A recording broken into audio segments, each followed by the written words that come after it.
La reine est sur la bonne voie pour diriger la nation en honorant les morts à la guerre du pays lors du dimanche du souvenir de la semaine prochaine.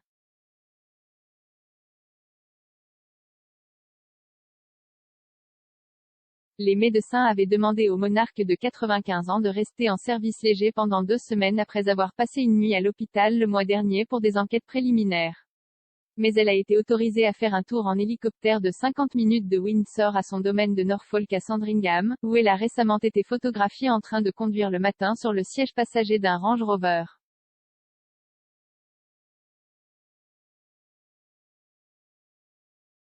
Alors qu'elle manquera le festival annuel du souvenir le 13 novembre, Sa Majesté, qui est commandant en chef des forces armées, est déterminée à assister aux commémorations de la semaine prochaine au cénotaphe, que nous superviserons depuis un balcon.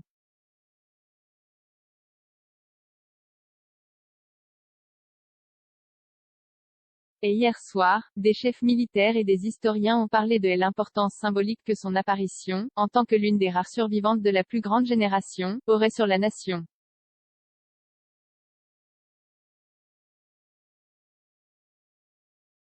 Son long règne et son expérience pendant la guerre ont une autorité et une position que nous ne reverrons plus, a déclaré l'historien militaire Briggs Alan Mallinson.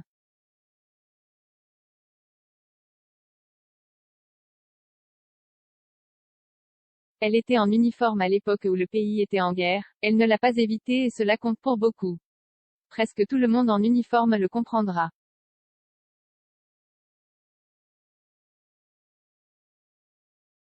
L'instinct de chacun est qu'elle fait partie de la plus grande génération, et elle continue de montrer ce que cela signifie.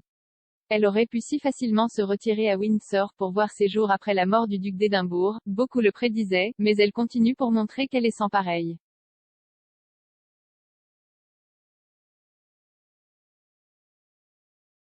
Le général Lord Richard de Herstmonceux, chef des forces armées britanniques de 2010 à 2013, a déclaré que sa cohérence et son dévouement au devoir continuaient de rassurer tous les grades.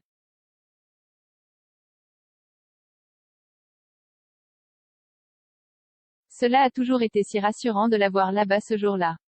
Son rôle dans nos vies est extrêmement important et ce jour le symbolise, a-t-il déclaré.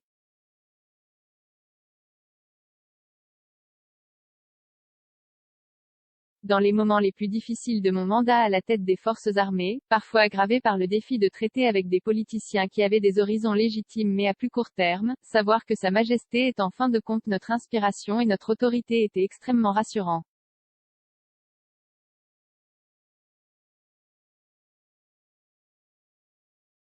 Bien que nous recevions des ordres du gouvernement, notre philosophie, notre histoire et notre inspiration viennent de Sa Majesté. Cette connaissance est un guide essentiel dans notre prise de décision.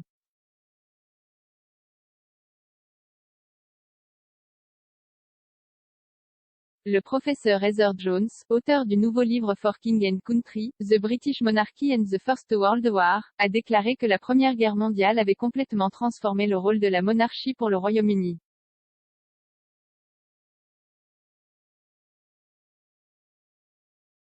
C'était la première guerre totale, et le dévoilement du cénotaphe et l'enterrement du soldat inconnu étaient très importants, a-t-elle déclaré.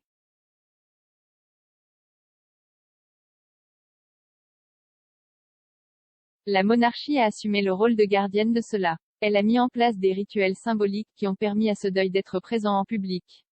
Il est devenu un symbole du deuil national, et c'est un rôle qui reste à ce jour.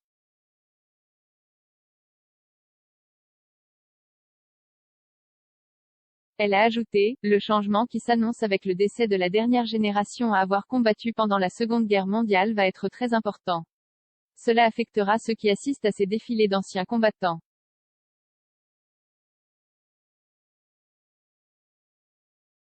Le lien personnel immédiat d'avoir quelqu'un qui a vécu la Seconde Guerre mondiale disparaîtra.